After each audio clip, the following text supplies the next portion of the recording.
Welcome to another card layout with me, John Bloodworth, Gentleman Crafter. Today's layout is a nice simple affair, relying more on the patterned papers by First Edition than anything else. This is the Making Memories pad, and there are lots of different patterns to choose from here. The layout itself is just there, and of course there is a printable version on my blog. More about that later.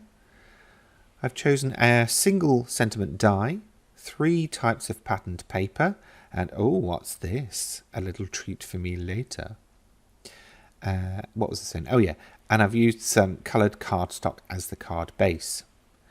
I'm chopping the paper down as I ordinarily would, and I've included an extra background layer which will show up on the downloadable version of this, which you can get from my blog gentlemancrafter.com. A link will be below the video in the description on YouTube. There are now 70 available, which is incredible really, considering this started out as a bit of a random thing. And for anybody that's been asking when this series will finish, I've no plans to finish it anytime soon.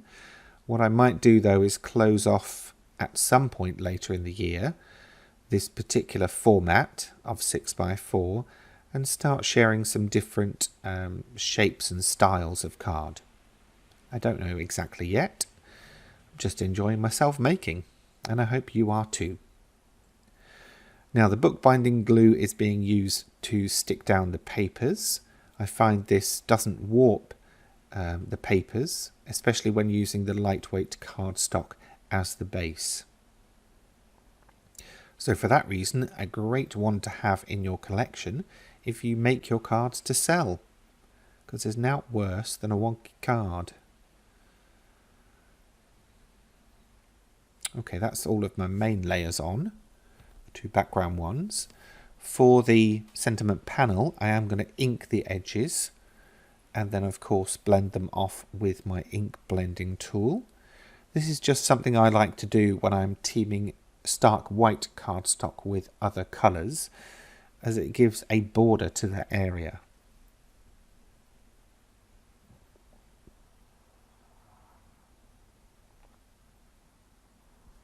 Thank you for all of the positive comments recently, by the way. I've been very appreciative of those. If you have any questions, comments, thoughts, whatever, drop them below the video on YouTube. And of course you're welcome to leave them on the blog or wherever you see this post really. It does help me more if you can put them on YouTube, as it shows engagement to the YouTube algorithm, and therefore these videos get shown to more people. Now you saw me there cutting a square in half, and basically that's the easiest way I found to create these triangle corners. And that was to create the square at the size I wanted the triangles and then chop it in half on the diagonal. A bit like photo corners. I also wanted them underneath that main white layer, which is why I rapidly ripped it off before the glue had set.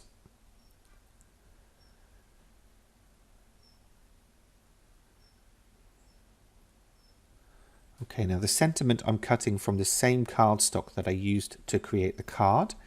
That's a very handy designer tip because it helps bring that card together.